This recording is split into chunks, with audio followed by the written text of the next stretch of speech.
Hey, Laura J. Here today in my yoga garb without having done yoga today because my vehicle failed to start when I tried to go to my shift as an energy exchanger with Moto Yoga Brooklyn. So I instead waited for my friend June to come back, and then she gave my car a boost, and I drove straight to Canadian Tire and parked facing outward so that then somebody would be able to boost me if I needed it. Bought a battery, put it in my car, just the trunk of it, because I need Aaron to install it when I go to Purple Hill after my massage, which I am here at Ignite Your Soul Wellness waiting for, which was going to be after my yoga shift. And so basically I needed a boost in the Canadian Tire parking lot by a man named Will that had seen me at Good Life and asked how long I'd been a member there. And I said just the month. Before then I switched back to Moto Yoga Brooklyn and have been doing the energy exchange program since February. And all of that backstory is simply to say that I'm sitting here waiting for my massage, facing outward so that I'm ready if I do need a boost, and I am sure that somebody is going to come and be able to give me one, and I'm going to be able to get to Purple Hill and have it replaced, and all is going to be well, and there's no issues. And it's reflective of the fact that my battery is getting an upgrade and my life is getting an upgrade, and Jordy's van is getting a replaced battery as well, I do believe, or something in his vehicle is getting replaced this night. So lots is shifting, and our vehicles are showing the wear and tear energetically of where we are.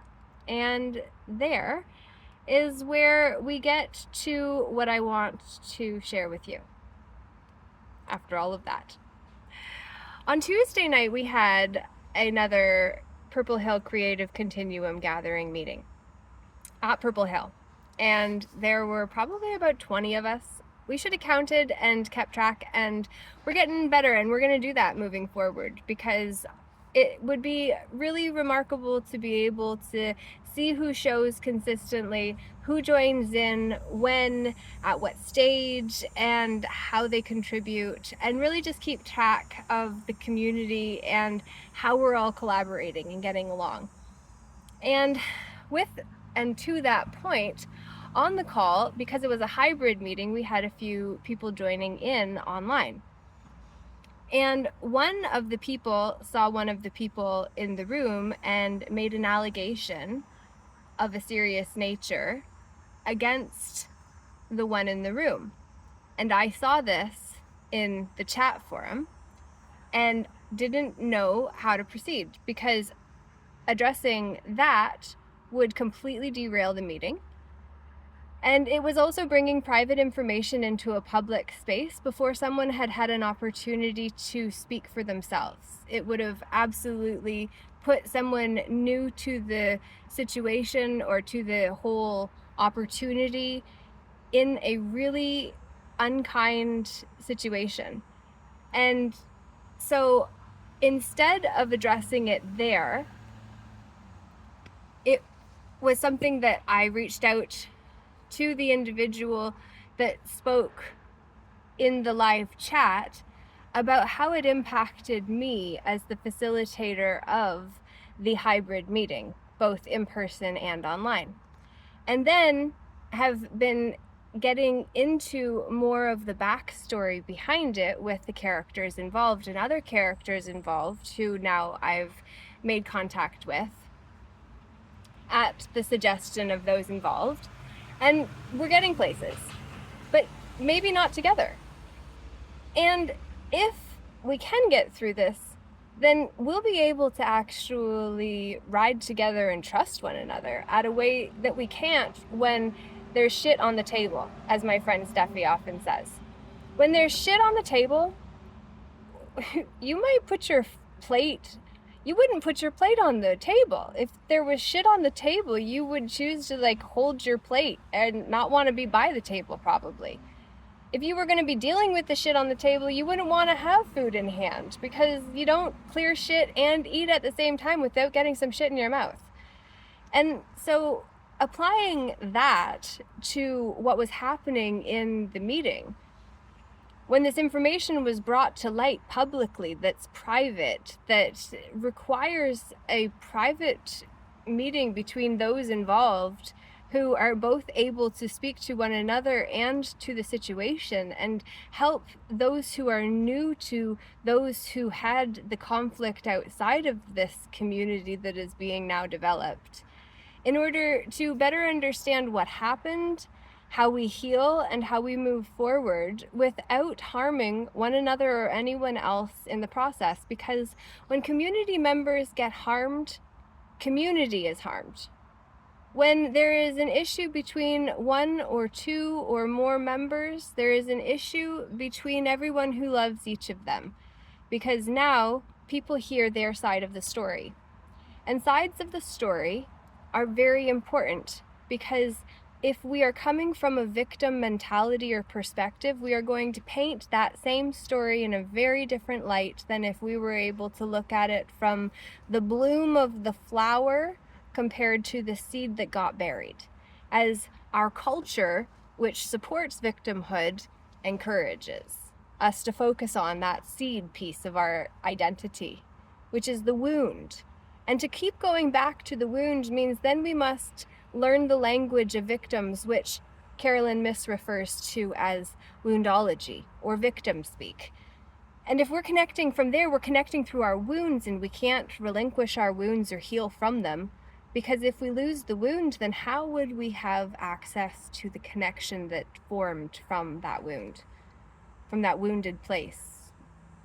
When we got attention because we were wounded, and that then became the way that we knew that we could get attention moving forward, then it's more likely we're going to be victims compared to someone that goes through something and chooses not to let it define them, nor to dwell on it, but to simply acknowledge it and move beyond it, which is precisely what we can do in community if we identify patterns separate from people, which is what I'm looking forward to doing on Monday. So Tuesday will not be the next Purple Hill meeting, but the following Tuesday. And 2 Tuesdays from now, we're going to be having another Purple Hill meeting. And I've changed the Zoom link, so the chat history, which is intended to move forward, doesn't. We're starting fresh because we're not bringing last week's chat contributions forward into what we're co-creating together. And that being said, I want you to have an opportunity, if you'd like, to join in on Monday to talk about the pattern, to talk about if you have been on the receiving end of a persecution publicly that impacted you, and no names.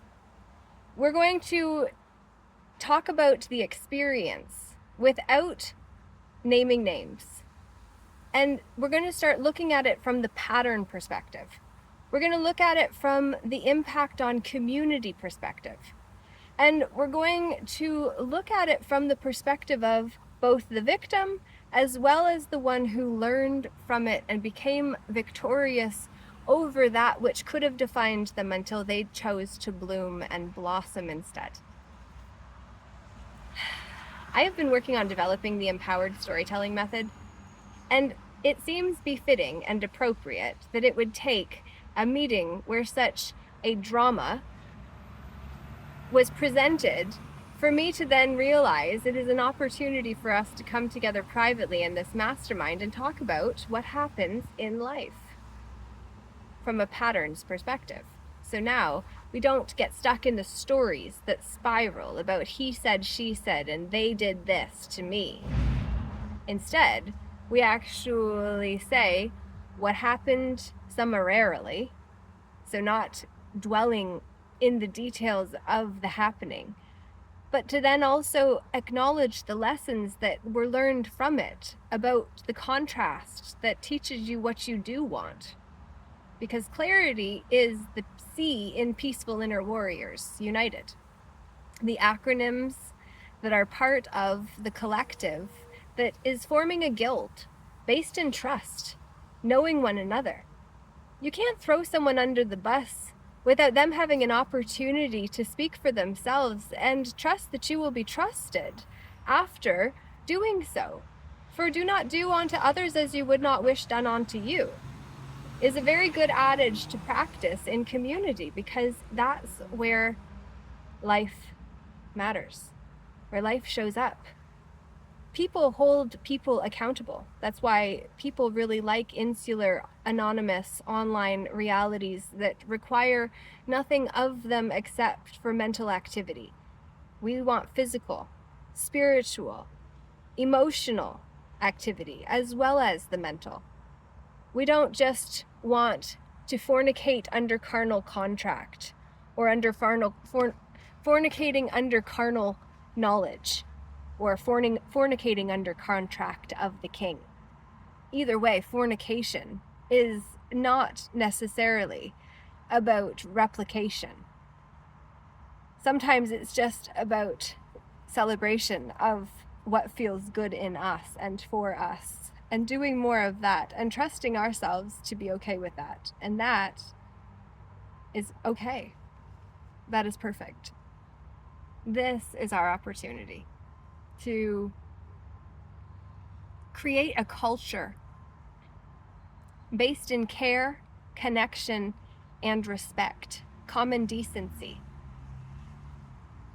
All of the family law battles that have been happening because men and women can't communicate to work it out, kids have had really poor examples and role models about what it means to healthfully be in community, and I want to change that. Not me alone, but I want to be part of the process. And I can do it from the throne of the host's position within the Zoom arena of the Peaceful Inner Warriors United Gallery. I want to invite you to come on Mondays at 8 p.m. to be part of a community that will come to know one another because we connect and communicate. We commune, and we also learn common things in order to be able to bring others into a new level of awareness easily without causing harm to them in the process of waking up to the fact that we have been manipulated and deceived by a common cause. And we don't need to blame one another for playing roles. And we can thank one another for doing so, in fact, because the victim has a rescuer and persecutor as part of Karpman's drama triangle. But the flip side of that is the empowered dynamic. The TED Talks we really want to talk about, that's where the victim actually becomes the creator, the one who chooses how to tell the story from the bloom instead of the wound. The rescuer actually becomes the coach who asks questions that help the one in the quandary find an answer they hadn't thought to find or look for before. And the persecutor or bully then actually becomes the challenger who is able to point out the things that they don't like, recognizing there are 3 fingers pointing back at them when they are fighting. And when we are fighting, our nervous system is in fight, flight, fawn, fornicate, fuck off. It's in a shutdown, pre-shutdown phase. The sympathetic and parasympathetic nervous systems have a lot to do with all of what we've talked about today. And if you don't know that, well, you're going to, based on the conversation we're going to be having on Monday night at 8 o'clock. So I very much look forward to getting into it with you. I'm not sure whether it will be made publicly available afterwards as a replay. I don't know yet. Because what we're doing is about more than entertaining ourselves or creating an experience that entertains, delights, and creates new opportunities. Events are portal ways. And Purple Hill is a portal way for many events. And what's so beautiful about Purple Hill, and specifically this creative continuum gathering that we're having September Labor Day weekend, is that it's private, by invite only. So if you don't have someone to name that as your reference or the one who invited you, well, then you're going to have to give us more information, because we want to know who we're interacting with. We want to know where you come from. We want to know what communities you've been part of. We want to know what communities you've left and what drama you've started in other communities and brought with you as a result, based on others who have been impacted by the shrapnel of past connections, past choices, past communities. It's not from the drama perspective that we want to know neither. What we want to know is where there are debts between us, based on the double entry booking trust system of a public and private reality that reflects the crosses we bear in life, which I've been writing about in The Real Story of Rome. And now Monday, we can talk more about it, but I'm going to end it at 616 as a repeating number for the eights, and can't wait to come together again very soon. Much love. Laura J. Namaste. Namago.